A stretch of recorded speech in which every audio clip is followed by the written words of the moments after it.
Amigos y amigas que están siguiéndonos en la plataforma de Lima Lee, tengan todos ustedes muy buenas tardes.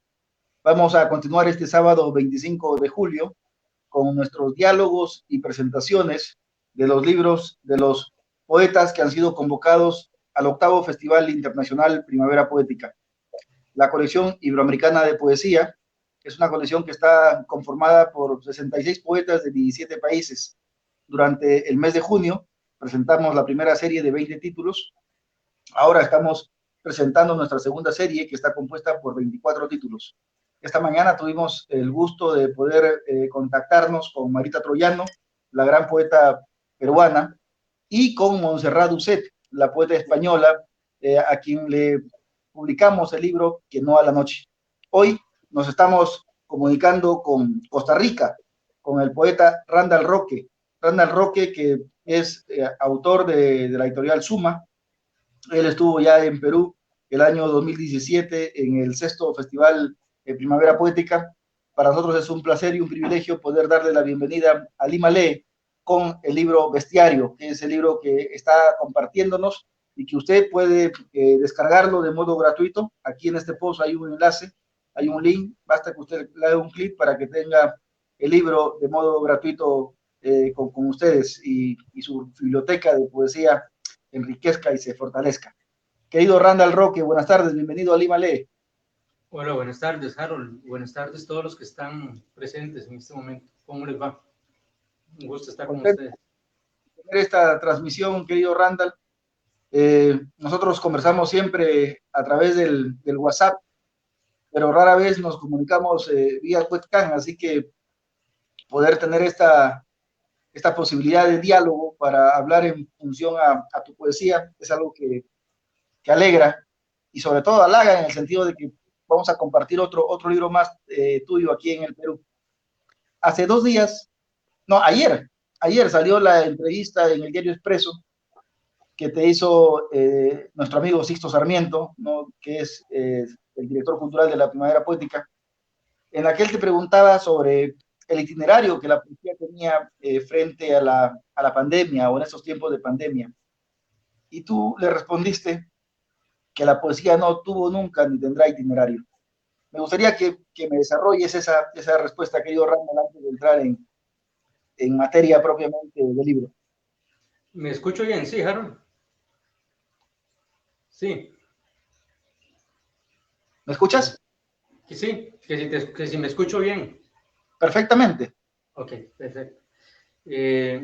Bueno, la poesía no busca en sí, desde el punto de vista mío, desde luego, rescatar a nadie. No debe tener un itinerario distinto porque haya una pandemia en este momento, como no lo tendría porque hubiese una guerra. Mucha gente utiliza la poesía para, algunos lo usan como un poco en la psicología, ¿verdad? Como para sanarse y creen que la poesía es sanadora, pero la poesía realmente no tiene ese fin. Cuando tenga un fin de itinerario en sí, la poesía entonces no va a tener sentido como arte, va a ser como un ensayo en el sentido, ¿verdad? Que sería algo más, menos del espíritu humano y más intelectual quizá.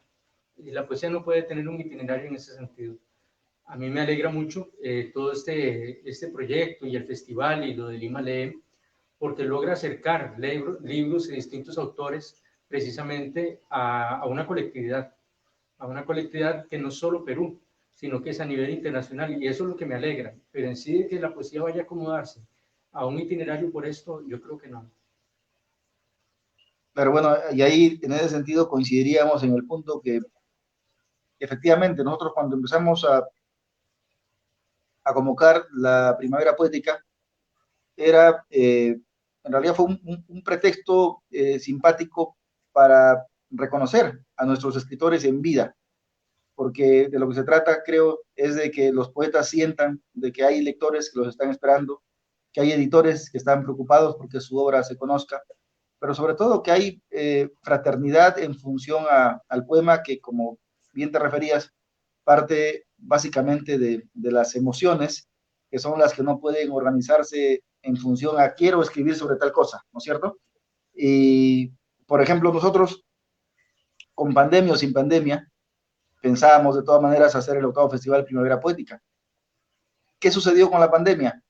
Que más bien, si pensábamos para el 2020 presentar a 15 poetas, como fue el año pasado, entonces la pandemia nos ha permitido, como ya se rompió esta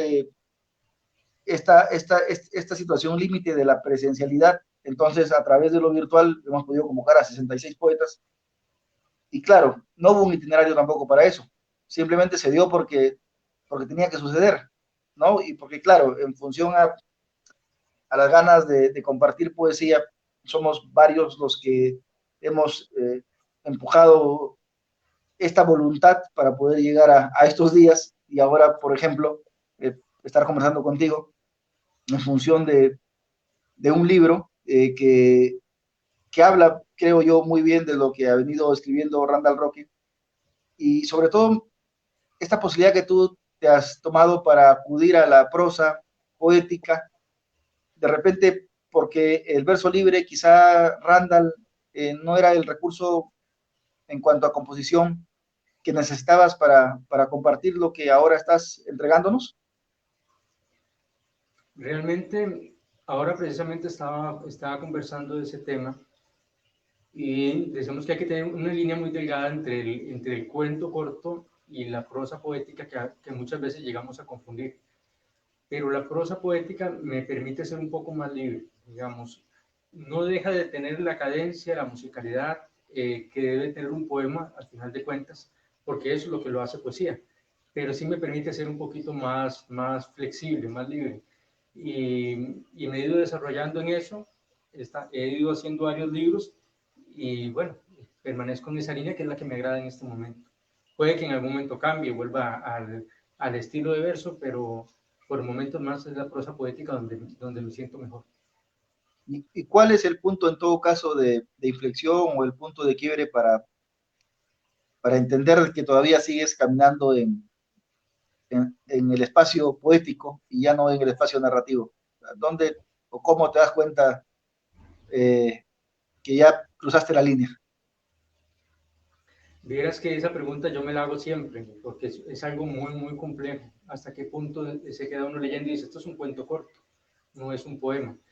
Pero la prosa poética para mí deviene, cuando uno leía ciertas novelas, había párrafos o cuentos, había párrafos en los que uno, cuando lee poesía, dice, esto es un poema o esto es algo muy poético. Para mí es donde viene a confluir un poco lo que es la novela y el cuento corto en relación con el poema. Es muy difícil verlo, digamos, reconocerlo bien, pero sí hay muchos autores, sobre todo norteamericanos, que han desarrollado muy bien lo que es la prosa poética. Incluso la misma Annie Sexton, cuando uno lee, bien podría reacomodarse el texto, digamos, de manera continua, en muchos casos, y viene a ser una prosa poética. ¿Hasta qué punto dar un enter, digamos, va a conformar en sí un poema, solo por verlo de una manera vertical? No tiene que ver eso con la poesía, tiene que ver más con el contenido, con el fondo y con lo que no dice el texto, sino que lo que subyace en el texto.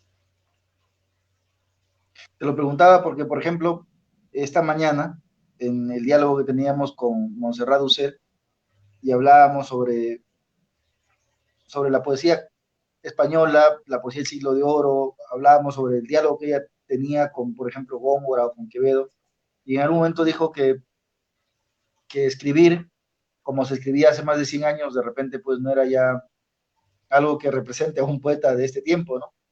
Pero también es cierto que la poesía, como toda tradición, ha venido reinventándose o recreándose, pero en función no sé si el término exacto sea normas, pero sí en función a ciertas características, ¿no? Por ejemplo, tú puedes escribir un poema en prosa poética, pero sin embargo no te olvidas de las metáforas, no te olvidas de los símiles, no te olvidas de ciertas figuras literarias que van organizando una estructura de repente de modo inconsciente, pero que ha sido aprendida en función a las lecturas que tú has tenido, tanto de teoría quizá o de otros poetas. No sé hasta qué punto tú podrías estar de acuerdo o no con eso. Yo en este caso, Harold, considero, y esperamos que nos están viendo en este momento, que la poesía en sí no es la imagen. Hubo un tiempo en que era la imagen, era la metáfora, el símil, Yo actualmente considero que el poema, la imagen es todo el poema en sí. No es un poema para extraer versos, digamos, como se hacía otrora, ¿verdad?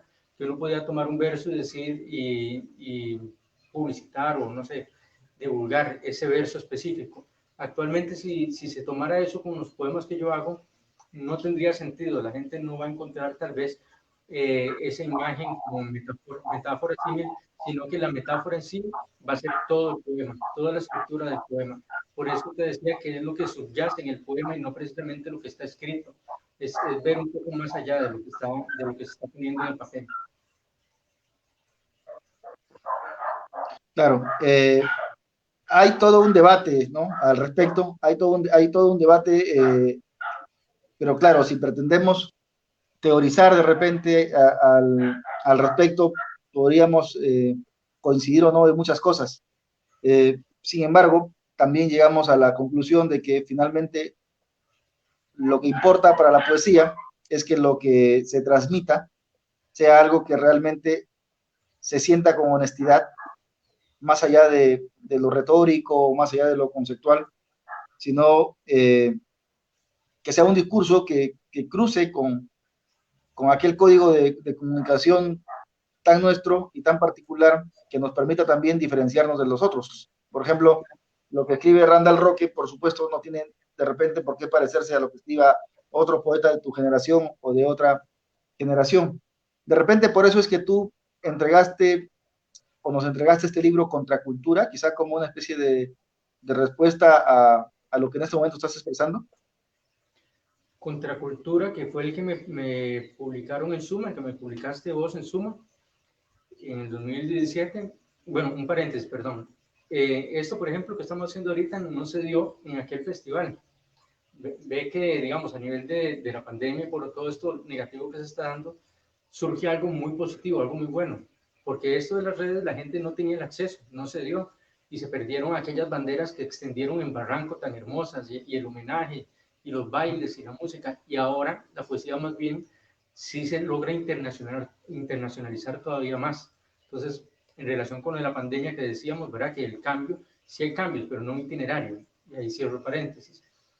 Y lo otro es lo del libro Contracultura. Cuando yo te envié el libro, yo no estaba seguro de que fuera aceptado, pero tuviste la humildad de aceptarlo y de publicarlo. Y a partir de Contracultura yo vengo desarrollando, no sé si un estilo o un modo de escribir, y me ha ayudado, me ha abierto puertas, digamos, es gracias a ese libro precisamente publicado en Perú, que posteriormente se me abre una puerta también en España y me publican en España. Posteriormente, ahora, este año publiqué en España y ahora en Nueva York y este bestiario en Perú. Entonces se me han abierto una serie de oportunidades y es precisamente por ese libro Contracultura, creo yo. Que no es que los otros no estén bien, yo creo que en la poesía está la diversidad, como en todo arte. Era cuando uno ve distintas pinturas, simplemente el lector se identifica con el poeta que le gusta, pero no implica que todos los demás sean malos, o no estén bien, o no estén en la línea correcta. Son simplemente la diversidad de voces que nos enriquece a todos, ¿verdad? Claro. Bien, Randall Roque es un poeta nacido en Costa Rica, el año 77. Es un poeta de mi generación, pero con una trayectoria realmente admirable.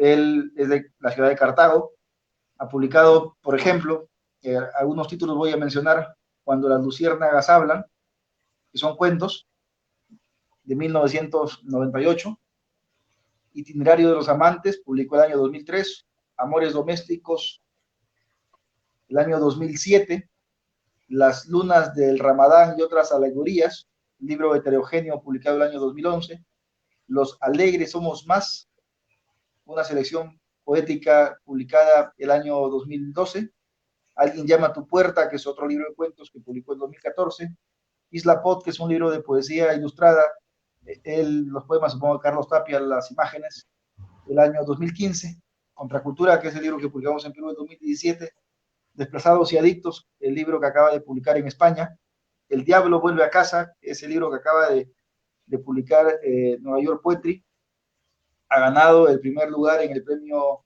de poesía de Castillo de Duino el año 2007, ha sido reconocido por la UNESCO, la Presidencia de la República de Italia y otorgado por el príncipe Carlo Alessandro de la Torre en el Castillo de Duino.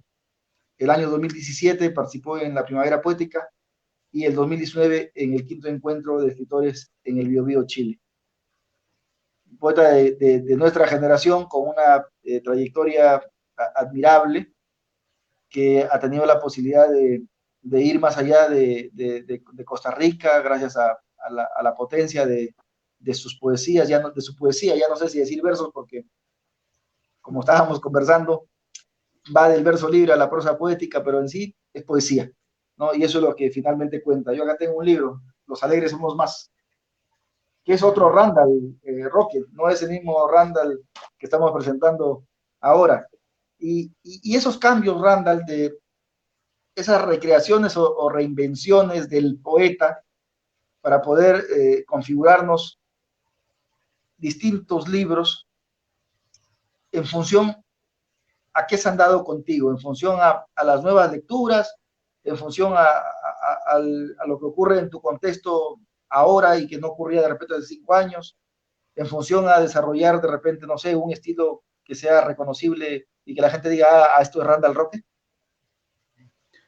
Realmente, Harold, vieras que yo creo que es la lectura. O sea, un escritor, sea narrativa, poesía, o novela, o ensayo, que no lee difícilmente va a cambiar.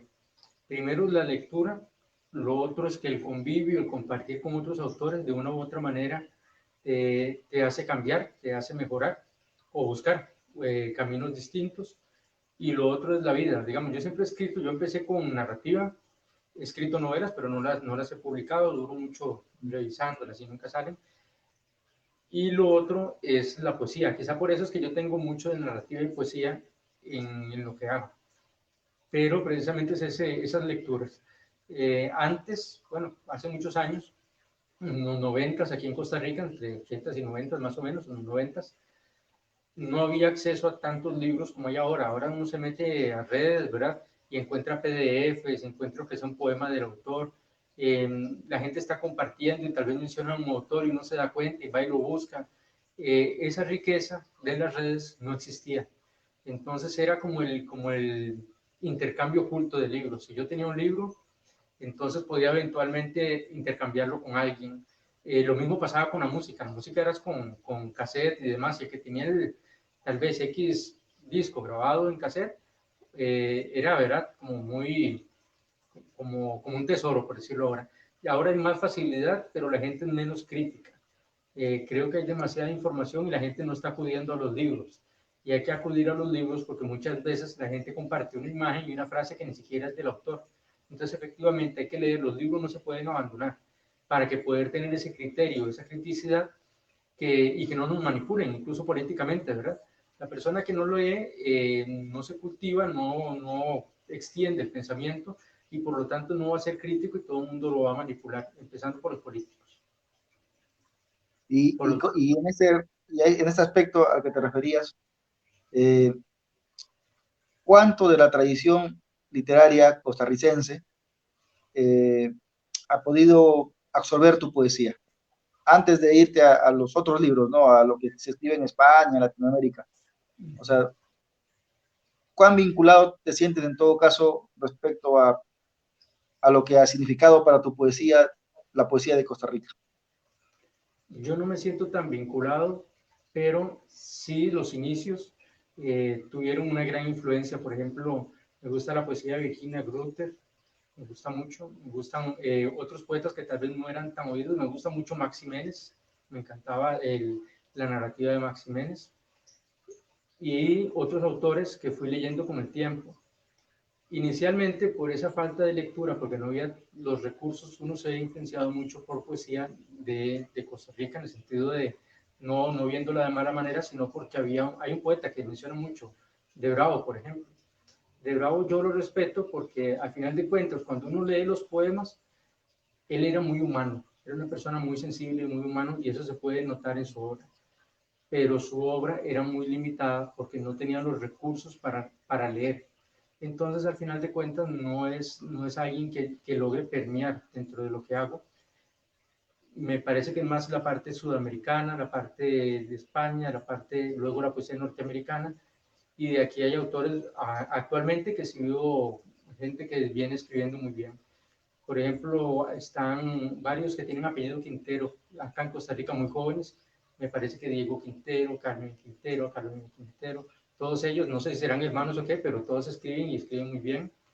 Tenemos también otras autoras aquí en Costa Rica, Angélica Murillo, me parece que está, Selene Fallas, son autores de toda una generación en la que se dio en los 90 un cambio muy fuerte en la poesía costarricense, porque ante la ausencia del apoyo editorial, a pesar de que tienen millones de que les da el Estado, surgen otras alternativas, que es la privada. En su momento en los 90 fue Perro Azul, ahora hay otras editoriales que impulsan la nueva, por decirlo así, la nueva poesía costarricense en ese entonces, ¿verdad? Precisamente porque tienen muchos recursos las editoriales del Estado, pero no hay un apoyo real. Se desperdician muchísimos recursos. Claro. Y te lo preguntaba porque también, o sea, yo creo que Costa Rica tiene poetas, mencionaste a De Bravo, ¿no? Por ejemplo, que además murió joven. Eh, Hay poetas valiosos, ¿no? Justo ahora en esta colección coinciden tres poetas nacidos en Costa Rica. Ronald Bonilla, que estuvo en la primera serie, y Juan Carlos Olivas, que, que es además un poeta que, como tú, tiene muchos reconocimientos en el extranjero. O sea, ya se puede hablar, o mejor dicho, tienen ustedes una tradición valiosa, y que claro, de Vieras, repente en tus inicios, como bien dices, te puedes haber sentido influenciado, pero después el poeta va sobre sus propias búsquedas, ¿no? Va por sus hallazgos que él, digamos, determina. Gabriel Cisneros Saavedra, nuestro hermano de Ecuador, dice: qué gusto tu mirada de volver a los libros, de cultivarnos para ser críticos. Tu poética es eso, una dimensión crítica y profunda. Un mensaje de Gabriel que está siguiéndonos en esta transmisión. Gracias, Gabriel, por seguirnos. Eso también te da la poesía, ¿no? Esta posibilidad de que otros poetas de tu generación puedan fortalecer una propuesta que yo, en el caso tuyo, diría una propuesta muy particular, porque además, y esto no lo sabe mucha gente, pero Randall es un hombre que viene del mundo de las leyes, ¿no? Randall es abogado, además. Entonces, ¿cómo has hecho para conciliar al abogado, al hombre de leyes, al jurista, al que acaba de escribir un libro que tiene que ver con el derecho, con el que nos entrega bestiario, contracultura, los alegres somos más? yo, y para culminar lo anterior, digamos, de lo de Ronald también, ¿verdad? Más adelante viene Denis y está Olivas. Sí, uno no puede dejar de estar influenciado por toda la literatura, porque es el contexto en que uno está. El asunto es que quizá no logra permear totalmente en lo que uno hace y por eso sale una nueva propuesta, o uno trata de hacer una propuesta personal. Pero sería absurdo, digamos, negar todo un pasado, porque ahí en Costa Rica hay un auge de escritores muchísimos. Entonces es muy difícil no tener ese contacto y esa retroalimentación entre los mismos escritores. Lo otro, en lo de abogado, yo creo que el abogado en sí, nosotros leemos, tratamos de leer mucho, ¿verdad? Bueno, tenemos que leer bastante. Y no, me ha ido bien, estoy tranquilo en ese sentido. Y en lo de escribir, siempre he tenido un desdoblamiento en esos dos aspectos. A veces hasta juego con Facebook en relación con la imagen y demás, que no tiene que ver muchas veces con la imagen real que uno haría en lo cotidiano, ¿verdad? En su trabajo, en las relaciones, como tiene que plantearlas. Uno juega un poco con eso con las redes, porque a la vez la gente se cree mucho en las redes, pero las redes son un espejismo de la realidad. Más bien, esto permite tener el lado humano, tal vez, de los escritores, estas conversaciones. Claro. Eh, Sixto te pregunta también, ¿no? Que parecería que tus versos son testigos del dolor y los escribes con un toque de humor negro, y tú le dices que desconocías que eras sarcástico, ¿no? Y que Diógenes estaría totalmente decepcionado Sí. de tu poética. ¿No ves sarcasmo en tu poesía? O sea, ¿tú crees que lo que has escrito no tiene nada que ver con lo sarcástico, que al contrario es lo que tenías que decir porque lamentablemente el mundo o lo que está sucediendo ahora te arrojó a decirlo en ese tono que podría leerse como de humor negro, pero que en realidad no tiene nada de humor, sino es así como tú lo procesaste? te digo que es una poesía a veces un poco ácida, ¿verdad? A eso, Eh, exacto. Hubo un tiempo, hubo una ruptura en lo que yo venía escribiendo precisamente con Los Alegres Somos Más. Yo hice un cierre en la poesía. Yo estaba muy influenciado quizá por Memo Sabines, Benedetti, toda esta poesía amorosa. Y yo hice una ruptura y creía que tenía que acudir a la introspección, o sea, ir hacia el interno y ver también el entorno. Y muchas veces la poesía empieza a hablar de lo hermoso de un higuerón, por decirte algo así, que es un tipo de árbol, ¿verdad? Pero no está viendo la cruda realidad de donde está sembrado ese higuerón, que tal vez está en un lugar de mucha pobreza, de mucho dolor, y empezamos a dejar de ver eso y se opta por una poesía a veces de denuncia social, pero no es una poesía social lo que está requiriendo para poder expresar eso, sino es ver la crudeza tal cual de la realidad. Entonces yo acudo a eso y eso es lo que muestran en la poesía. A veces a personas que no les va a gustar, a otros no les va a gustar, no les va a agradar tal vez, no les va a sentir bien, pero la poesía no está para hacerte sentir bien ni para agradar, como no lo está nada del arte, está para expresamente expresar alguna parte humana. De- Después decías que lo peor que le puede pasar a un libro de poemas es la necesidad de que tenga que ser leído. O Sí, sea, si no es por la necesidad de leer un libro, ¿por qué cosas tendría que pasar en todo caso? O sea, yo tengo mi respuesta, pero me gustaría que tú desarrolles la tuya. sí, yo creo que la lectura debe venir más por un gusto, digamos, por un sentido del querer leerlo, no en el sentido de la necesidad como obligatoria, ¿verdad? Como diciendo, ¿por qué tienen que leer el libro bestiario? Es que nadie tiene que leer el libro bestiario, ahí se puede quedar sin ser leído, o en dado caso, si usted tiene el gusto de leerlo, lo toma, pero es ese gusto personal. Yo creo que, me parece que Borges, parafraseándolo en gran medida, decía un poco que no había necesidad de terminar un libro o de tomar un libro si no sentías el gusto de hacerlo, ¿verdad? Y es eso, si el Quijote, por ejemplo, lo estás leyendo y en ese momento no te llena, te llena más otro tipo de lectura, pues es a ese tipo de lectura a la que hay que acudir. Llegará un momento en que leas el Quijote y lo vas a ver con otros ojos, tal vez con un grado de madurez distinta, y vas a entender lo que quería expresar, ¿verdad? En todo su contexto, tanto en forma como en fondo, como todo el contenido del libro. A eso me refiero, no es que tengan la necesidad de leer, pues me agradaría muchísimo que lo lean. La verdad es que el enviar los libros gratuitos y digitales, el sentido es precisamente llevar un alivio a ese dolor y a esta angustia que tenemos ahorita, ¿verdad? Con todo esto de la pandemia que no nos esperamos y demás, y es llevar un poco de ese alivio y ver si entre toda la gente que los lee va encontrando sus lectores. Y precisamente por eso cedimos un libro de manera gratuita para que lo descarguen, para que lo lean.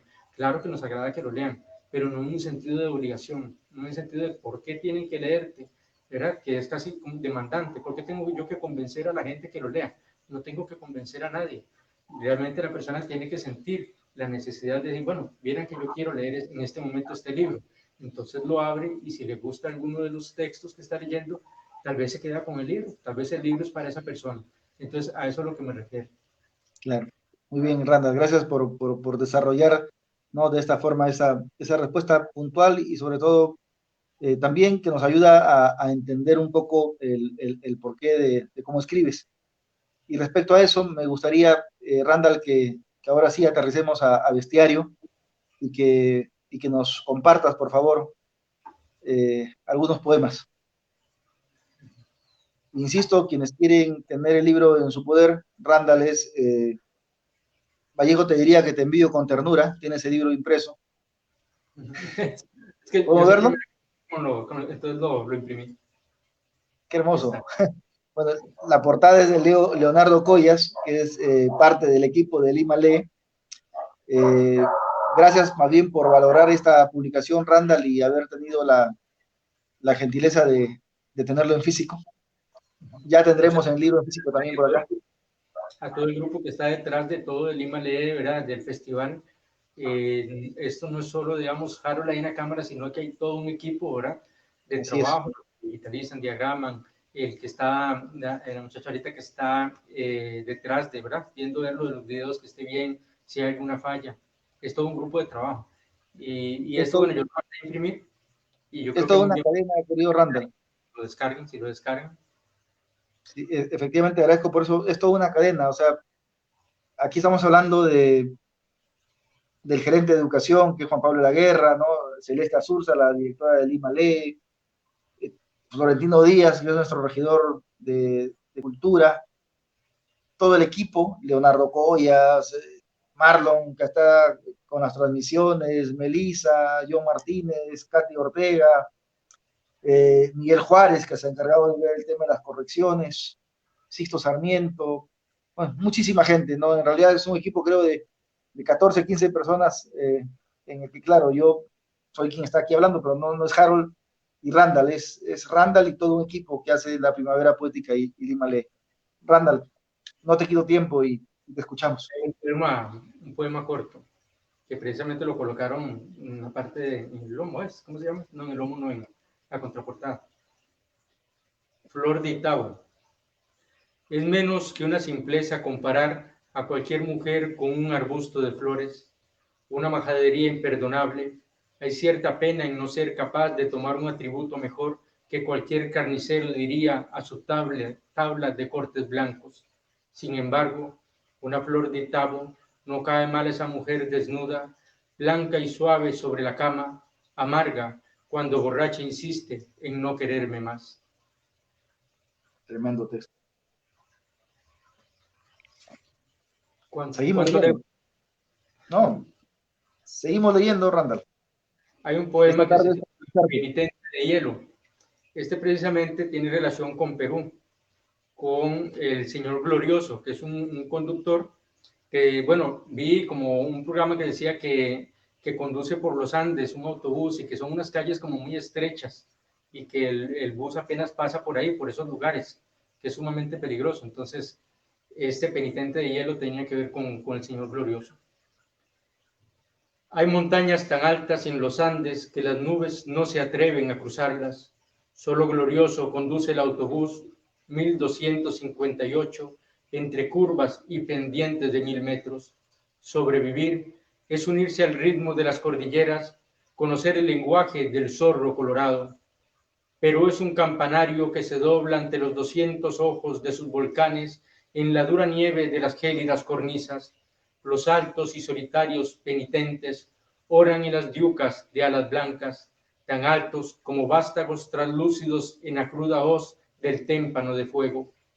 Conducir entre sus estrechas laderas es tener la sangre de una Yacumama, la altura infinita de la catarata Gocta. El autobús 1258 se detendrá un día, y Glorioso con este, y Perú con ambos. ¿Cuánto tiempo te demandó escribir Bestiario, Randall? Este realmente fue un extracto del libro que estoy haciendo este año, porque como me pidieron ustedes 25 poemas aproximadamente, entonces los extraje de algo nuevo. Pensé en su momento hacer como una selección, una antología, pero luego me dije que mejor dar algo nuevo totalmente a la gente. Entonces, yo escribo todos los días. Esto es como el boxeador, ¿verdad? ¿Qué tipo de boxeador quieres ser? Si quieres ser un boxeador de alto, ¿verdad? De alto rango, por decirlo así, ¿verdad? Tienes que entrenar todos los días. Si quieres ser Tienes un texto sobre el boxeo. Un día. Entonces, con eso tiene que ver. Yo todos los días, digamos que entreno. No todos los días me salen las cosas bien. No todo sirve para un libro, pero todos los días entreno. Y eso es así. Se entrena leyendo, se entrena observando, se entrena escribiendo. Tienes un poema en el que habla precisamente sobre el boxeo. Aquí, no recuerdo cuál es. Ahí o en Contrapoder, en Contracultura. Y no te lo enseñó el box, sino te lo enseñó otra cosa. Algo así tremendo. A ver, sí, aquí lo tengo, Contracultura. Pero sí es cierto, yo tengo, y escribo varios del boxeo, me encanta el boxeo. Me gusta mucho. Sí. Los tengo en la memoria, yo, los poemas de Randall Rock. Aquí un poema también que hablas de Watanabe, tiene un poema sobre una mantis religiosa, que precisamente habla, o va narrando en el poema, cómo lo absorbe la mantis, ¿verdad? Cómo la mantis lo devora y este agradece prácticamente eso. Entonces yo tengo un contrapoema, por decirlo así, que dice: mantis religiosa, no de Watanabe. Una mantis puede devorar al macho, incluso antes de aparearse y aún decapitado. se sitúa sobre su cuerpo, la fecunda tanto como puede. Es propio, medito, que muerda tirones su carne y tome esta cabeza para dejarme ir como a un animal vacío. En la naturaleza sucede. Otros logran huir, beben vodka, permanecen menos tiempo sobre su cuerpo, dejan 1 o 2 billetes sobre la mesa. En cambio, un delirante se aferra a la biología. Su fría manera de amar, ese deseo inmóvil de huir. Watanabe escribió unos versos enciclopédicos acerca de esa última palabra después de la cópula del macho. Una palabra de agradecimiento por lamerle las entrañas con la lengua y dejarlo como un cascarón seco, quebradizo al áspero tacto del deseo. Watanabe siempre tuvo el vicio de las palabras, no de la realidad, que significa andar decapitado por las cornisas del mundo, sabiendo que tu cabeza está en el trastero de esa mujer que ahora se desnuda con otro porque vuelve a tener hambre. El sueño nunca fue un lugar seguro. El sueño nunca fue un lugar seguro.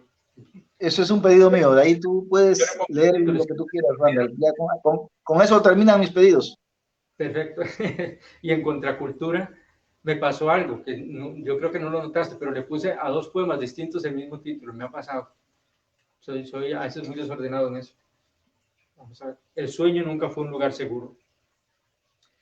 Hemos perdido algo más que la esperanza, algo aún más grande que las libertades. El mundo, en general, perdió la utopía.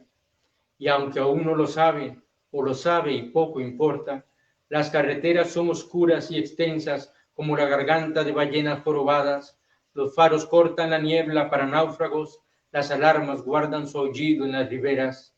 Sucede todo y van por ahí como si nada, con los ojos como rieles macizos, profundos como acantilados bajo glaciares. No basta una mujer con vestido de flores que cruza la acera de catedrales e incendia de polen amarillo el parque de la Merced. Hemos perdido la utopía, el riesgo del vuelo en tierra firme, la fe del náufrago en su brújula de escape. Hemos adoptado el miedo como último peldaño y los cardenales se lanzan de precipicios boca abajo con sus alas presas del pánico. El sueño nunca fue un lugar seguro como la historia. Asumimos la existencia del siguiente día, la mano temblorosa de Burroughs para el disparo y alejamos la manzana de nuestras cabezas. Muchas gracias por ese poema, querido Randall. Creo que es uno de los poemas a los que yo regreso con mayor frecuencia. Gracias por el poema y por esa lectura. Por favor, ahora sí, tú mismo elige lo que quieras leer. Lo quiera leer. Voy a compartir, si me lo permiten. Yo sé que no está aquí, pero como he publicado 3 libros este año, quiero leerte uno de esos. No hay problema. A ver, adelante. Sí. Sigue siendo Randall Roque. Este se titula 180 tuertos en Chile. Es dedicado al pueblo de Chile. Me invitaron precisamente al Festival Internacional en Biobío y bueno, ahí compartí, ¿verdad? Con muchos. Y cuando vengo, así como escrito de Perú, por eso les decía que el compartir siempre de una u otra manera nos retroalimenta. Y escribí este poema por todo lo que pasa en Chile. 180 tuertos en Chile, al pueblo de Chile. Las calles de Chile en Santiago no son ni serán las mismas. 180 tuertos desfilan ahora, y yo, que estuve sentado en las bancas azules de Biobío, a kilómetros donde corren las aguas que dicen no volver, pero regresan, y cuando me callaron por ideologías, leí poemas frente a una gaviota de madera en Concepción, donde los pololos se abrazaban con canciones de Jara, ahí donde estuvo la dictadura después de acabar con el ferrocarril chileno y lo convirtió en sede de asesinos y servidores del gobierno de turno, no los veré ni me verán igual. Piñera, viejo culiao, regresaré a Chile y estará llena de tuertos en sus calles, y yo, que miré reír y bailar a los mineros muertos de Lota, en las escuelas alejadas. Nunca imaginé el miedo de su silencio, el costo de hablar y ser oído. Uno no sabrá si levantar la cara de la tierra, cómo sonreír después de todo esto, mientras vos, pendejo, te tomás fotos en el patio del Palacio de la Moneda, los verás llorar en la calle con un ojo y en el otro escurrirá la bandera de Chile, su hierro templado y seco en la mejilla. No son 180, Piñera, son sus padres tuertos, sus hermanos, sus amigos y Latinoamérica entera con un ojo vacío lleno de sangre. Vivir en Chile vale un ojo de la cara. Chile es un cíclope de fuego por tu culpa. Chile es un cíclope. Es el libro que te acaba de publicar New York Poetry, ¿no? Preso. Sí. Ahí me disculpan, ¿verdad? Nos compartes otro poema. Yo soy medio sordo, medio sortijas, decía mi mamá. Usted es medio sortijas, decía. Voy a leer un poema de desplazados y adictos. Vamos a ver qué se me hicieron. Dame un segundo.